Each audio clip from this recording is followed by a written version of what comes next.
बिरसा मुंडा की जयंती पर 15 नवंबर को बीजेपी अपनी ताकत दिखाने की तैयारी में है। बिरसा मुंडा की जयंती को जनजाति गौरव दिवस के तौर पर मनाया जाएगा।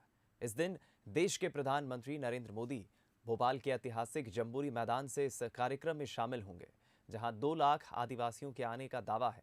आयोजन भव्य करने की योजना है, लेकिन इसकी जरूरत क्यों पड़ी, आइए समझते हैं इस रिपोर्ट में।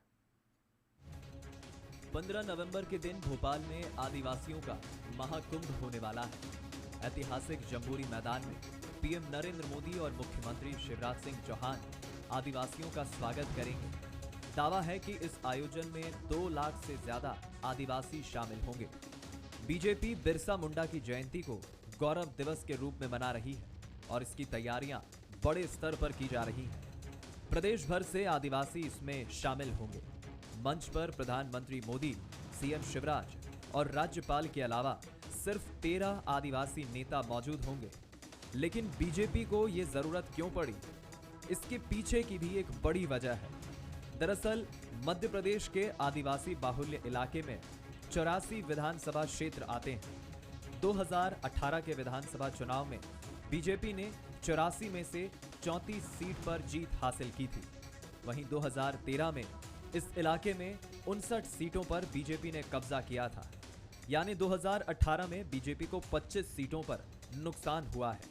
इतना ही नहीं, जिन सीटों पर आदिवासी उम्मीदवारों की जीत और हार तय करते हैं, वहां बीजेपी को 16 सीटों पर ही जीत मिली है, जो 2013 की तुलना में 18 सीट कम है। जाहिर है, इतने बड़े नुकसान के बाद अब सरकार आदिवासी जनाधार को वापस बीजेपी के पाले में लाने की कोशिश में जुटी है।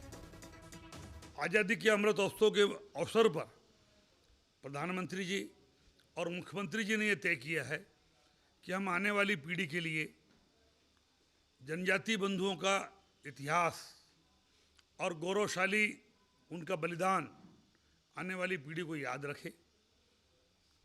क्योंकि आज़ादी के बाद जो कर्णधार थे, जिनके ऊपर आने वाले समाज की शिक्षा और संस्कृति बतलाने का दायित्व था, उन्होंने फर्ज नहीं निभाया। और ये बोलने में भी मुझे कोई हिचकिचाहट नहीं है कि देश के आज़ादी का इतिहास लिखने वालों ने भी जनजाति बंधुओं के साथ बेईमानी करी। जनजातीय गौरव दिवस के आयोजन में आदिवासियों की गोंड, भील, कोल और सहरिया आदिवासियों को ज्यादा संख्या में बुलाने का निर्णय लिया गया है। इसके पीछे भी एक सियासी वजह है।